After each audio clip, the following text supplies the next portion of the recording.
transformar o movimento biológico em uma forma literária e que isso consiga se diferenciar de fato de tudo aquilo que foi escrito anteriormente, não apenas se diferenciando do que, mas especialmente no como.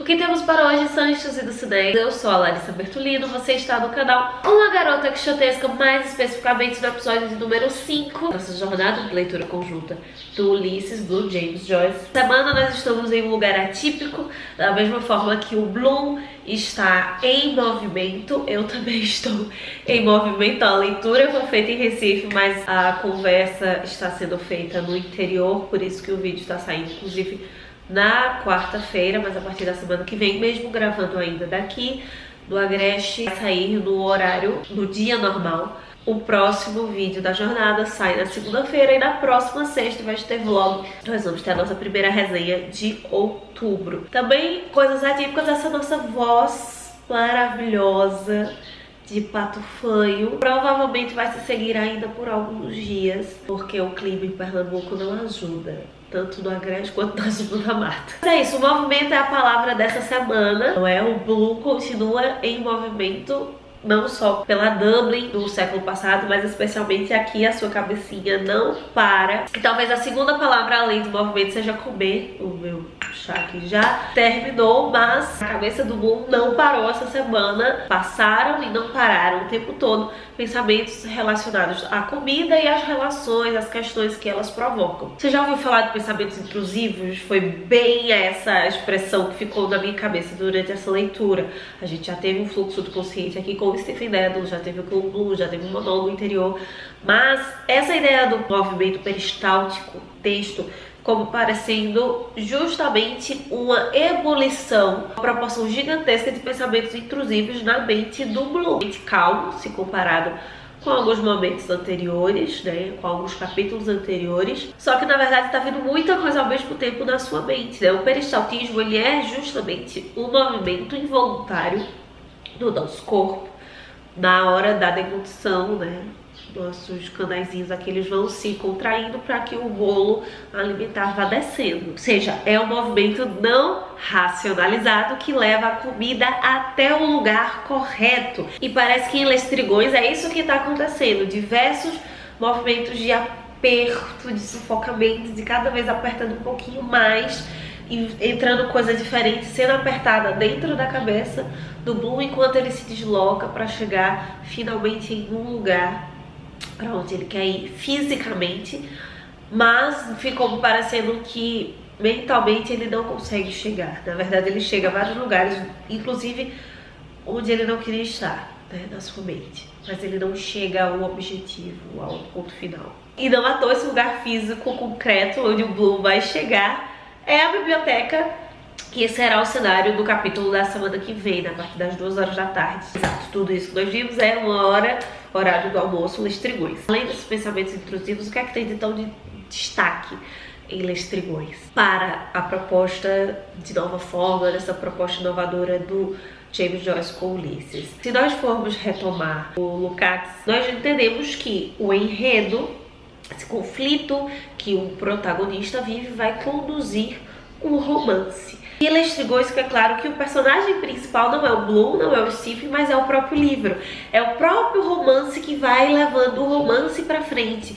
E os pensamentos intrusivos são importantes aqui porque nos parece que eles não são necessariamente pensamentos do Bloom, mas são pensamentos do próprio Ulisses livro, Ulisses obra, Ulisses texto. O próprio capítulo ele vai colocando questões ali, seja a morte, seja as questões da vida do Bloom, mas especialmente termos, palavras que vão conduzindo esse andar desse personagem, que vão levar ao fim do capítulo, pelo menos do Lestrigões. O texto é o grande protagonista de todo Ulisses, mas especialmente desse capítulo. O Bloom, ele tá andando às 1 hora da tarde, buscando um lugar para almoçar, um pub, talvez a Dublin daquele período. O primeiro grande pensamento intrusivo aqui é justamente essa relação com a comida, dentro das crianças ali com os doces, o pedaço de bolo que ele vai comprar para dar ali para os pombos, ele vai passar por uma sanduicheria, isso vai lembrar a época que ele trabalhava lá, porque é o período no qual o filho dele estava vivo, é o momento em que ele perde o filho, e reforça novamente essa relação que eu acho que eu comentei semana passada, um pouco esquisita do Blue com a comida, né? Ele não tem uma relação saudável com a comida, algo talvez tão forte assim, modernidade, grandes centros urbanos, grandes problemas dos centros urbanos aqui em Ulisses. Ele consegue finalmente parar para comer, ele vai se sentir enojado com as pessoas comendo ali de uma forma muito impulsiva, muito agoniada, talvez reflexo de atitudes anteriores dele, tem até uma comparação animalesca, né? E ele decide se tornar vegano, mais uma vez essa loucura do Blue entre carnívoros e entre onívoros e vegetarianos e comer alimentação leve, e ele sai dali decidido a ter uma alimentação leve.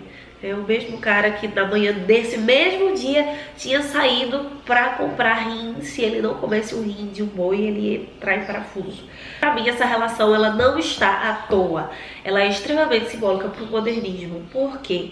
Os Lestrigões, eles eram, na Odisseia, né, era um grupo de gigantes antropofágicos, antropófagos, que comiam seres humanos.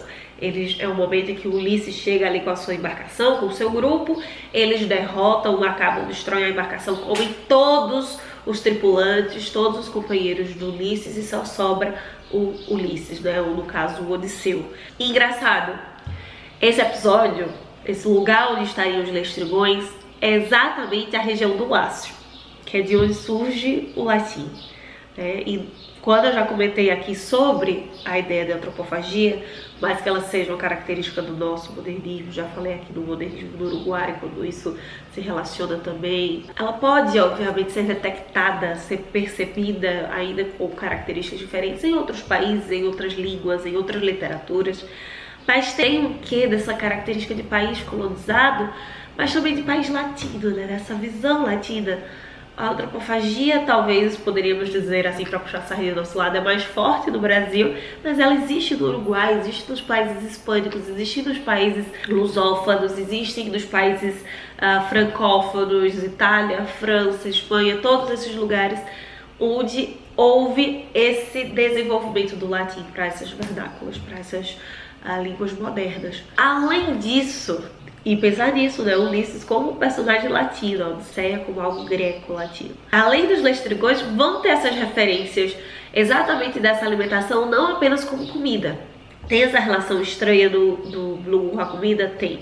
Mas ele, por exemplo, vai falar do reverendo Salmon e vai até fazer um trocadilho depois diretamente com a palavra salmão. É uma relação de compulsão alimentar, mas essa crise de identidade do Blue também passa a um quê de é necessário deglutir o outro para tornar-se algo novo, não ser nem o outro nem você mesmo. E isso tem um poder muito forte com a língua, tem um poder muito forte com a linguagem, com o idioma. Não à toa vão haver vários símbolos, tanto pelas lembranças, as reflexões do Blue, mas de vários signos de vida e morte o tempo todo ali juntos, e de retroalimentação desse ciclo de vida e morte, de reconstrução a partir daí, ou pelo menos a necessidade dela, porque muitas vezes o Blue parece que ele tá pensando nisso e ele não vê a vida após vários momentos de morte. Tá de preto, porque nesse mesmo dia ele foi ao cemitério, ele ainda está com a roupa do cemitério, do enterro do Milligan. Isso também é uma coisa que fica lembrando constantemente as questões de morte, o simbolismo de morte, a ideia de morte,